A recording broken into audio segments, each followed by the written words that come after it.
con este tema, ya cerrando también con nuestro querido amigo Jaime Hernández.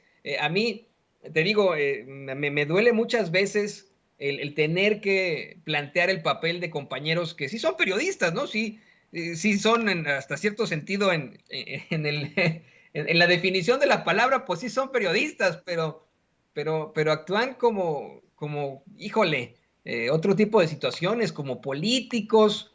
Muy temprano en la mañana, querido Jaime, le planteaba al público consentidor una imagen que compartía por ahí el compañero Jorge Gómez Naredo, de cómo es que, y nos la está poniendo don David en pantalla, una imagen en la que en un evento de estos de comunicadores del régimen de Enrique Peña Nieto, pues varios le hacían una especie de valla, ¿no? Y pasaba por ahí Enrique Peña Nieto saludándolos a todos y todos estaban esperando a darle la mano a Enrique Peña Nieto. Publicaba Jorge Gómez Naredo, aquí podemos ver la forma en cómo Riva Palacio hasta hacía periodismo crítico en tiempos de Peña Nieto, siempre cuestionando al poder, siendo contrapeso, con una solemnidad, saluda ahí a Peña Nieto. Hoy habla de que cuestiona el poder con López Obrador, que es el contrapeso, pero pues ¿cuándo lo fue? Tenemos todo este periodo neoliberal con su participación muy cuestionable en cuanto al periodismo que hace, y hoy hasta la hace de evidente. Eso es lo que más. Dice que en 12 años va a haber fraude electoral, que eso es lo que indica la evidencia empírica. ¿Tú qué opinas, querido Jaime Hernández? Ay, mira, yo creo que este tema requiere, y yo creo que una vez que termine esta forma de entender el periodismo, porque yo creo que hay mucha gente que no se ha dado cuenta que el periodismo en México ha cambiado de manera caótica, pero al mismo tiempo sustancial. Estamos ante un nuevo paisaje informativo, pero ¿por qué te estoy diciendo lo que te estoy diciendo? Hay que tener en cuenta que en mi caso personal, y este es un punto de vista muy personal, en muchos sentidos yo he sido compañero de viaje de Raimundo Rivapalacio, de columnistas, de gentes como Pablo Iriart, de toda esta gente, son de mi generación y muchas veces trabajamos codo a codo.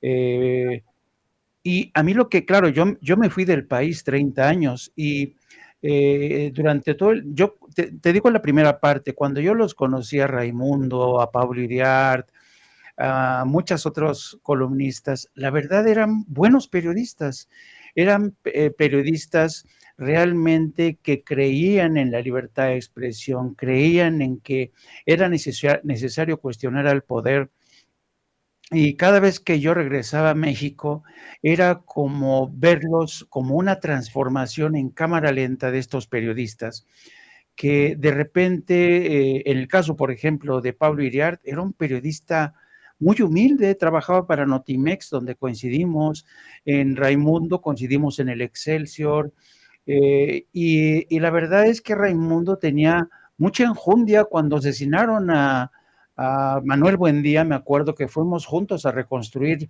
el asesinato de Manuel Buendía.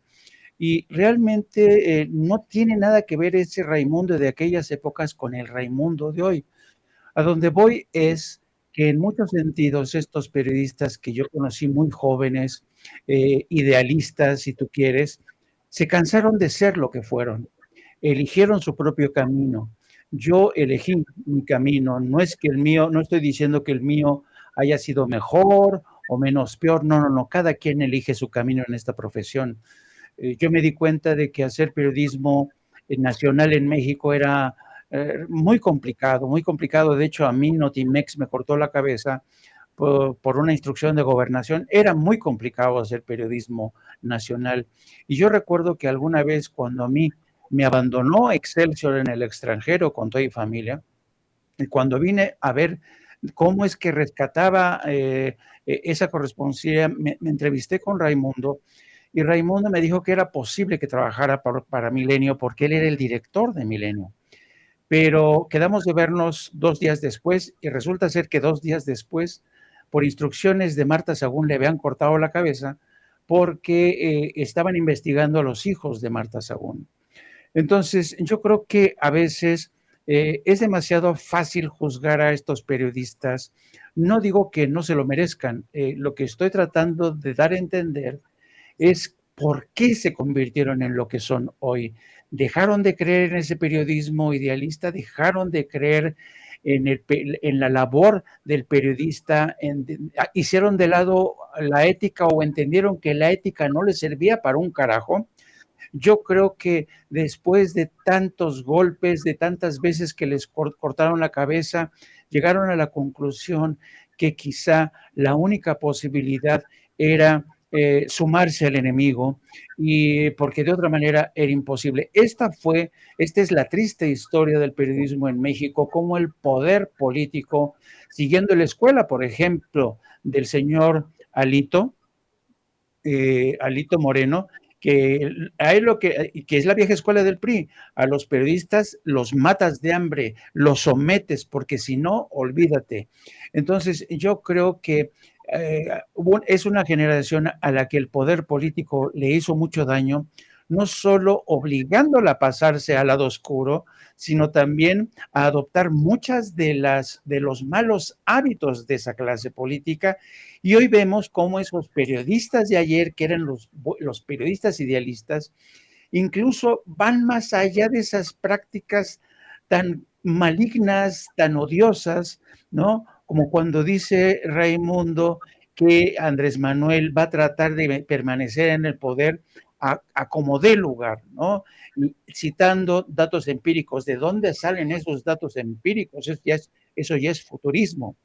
Entonces yo creo que es obligado hacer o escribir estos capítulos de la historia del periodismo, porque desafortunadamente tenemos todavía, sobre todo para las nuevas generaciones de los periodistas, que realmente cuando inician esta carrera, de repente se encuentran, ellos imagínate con sus sueños de ser periodistas, y cuando ven el terreno cómo está, y de ver cómo los viejos periodistas, que eran los más importantes, que tienen sus programas ahora de televisión, de radio, se han convertido prácticamente en vasallos de aquellos poderes políticos o corporativos que antes combatían. Así es que yo creo que el presidente tiene en muchos sentidos razón al descreer de estos periodistas, porque yo creo que uno de los grandes debates a futuro en el seno del periodismo es una sola palabra: ética. Ética y más ética. Híjole, qué situación tan triste me acabas de comentar y que yo te la entiendo perfectamente. Me da mucho orgullo que tú te hayas mantenido del lado correcto de la historia. Es algo que nos duele a los periodistas y que conocemos desde que comenzamos en esta labor, en este oficio, desde que somos muy, muy jóvenes.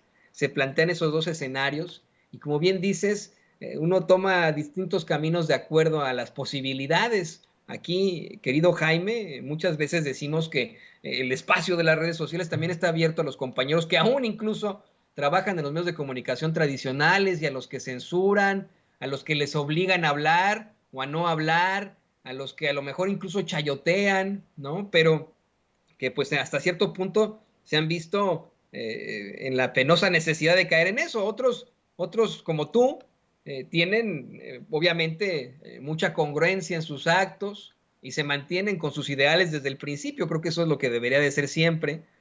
Pero bueno, es verdaderamente difícil y triste. Es interesante esto que nos comentas, esto es histórico también.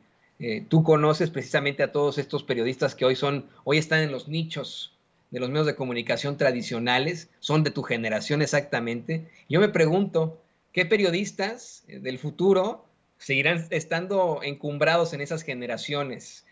¿O qué periodistas pasarán a la historia por verdaderamente luchar por esa verdad con justicia? Y pues te agradezco como siempre estos comentarios. Estas reflexiones son muy enriquecedoras. Yo le pido a usted que nos ve, que nos escucha, público consentidor, que trate de reflexionar ante esto, que trate de pensarlo, de filosofar con esto que plantea Jaime Hernández, que trate de entender, mire, puede ser que usted no esté de acuerdo en que un periodista, por ejemplo, se vea en la necesidad de chayotearse, ¿no? De enfrentarse a esa situación y que se convierta en un monstruo como lo es ahora, en esa metamorfosis de periodista chayotero, en un monstruo como lo es un Raimundo Rivapalacio, un Pablo Iriart en estos momentos. Pero a lo mejor y lo podemos comprender, ¿no? Hasta Sí. cierto punto. Haciendo estas reflexiones son muy, muy importantes y te pido, querido Jaime, que nos compartas tus redes sociales para que podamos estar más cerca de ti, para que la gente te siga haciendo cuestionamientos y para que veamos tus espacios que siempre son muy interesantes en las redes sociales.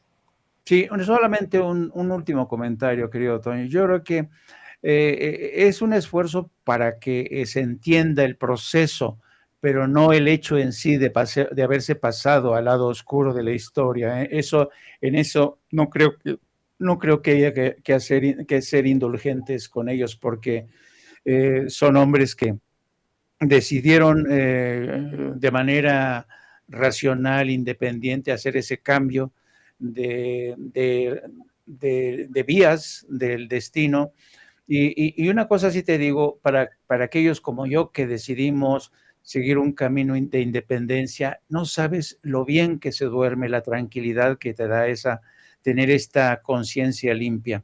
Y pues sí, muchas gracias, querido Toño, les comparto. Nosotros tenemos también un canal no apto para cínicos, transmitimos todos los días a partir de las 14 horas. También les pido que me sigan a través de mis redes sociales, @Jaime Journo, y también a través de la sección de La Jornada Sin Fronteras de nuestro gran periódico La Jornada. Te mando un abrazo, querido Toño, que pido que hagas extensivo a nuestro querido Vicente. Con mucho gusto lo hacemos extensivo y te agradecemos como siempre esta participación en nuestra mesa de análisis. A ti y al doctor Ángel Valderas, a ti Jaime Hernández, editor de La Jornada Sin Fronteras y gran corresponsal de guerra. Y me informan que ya está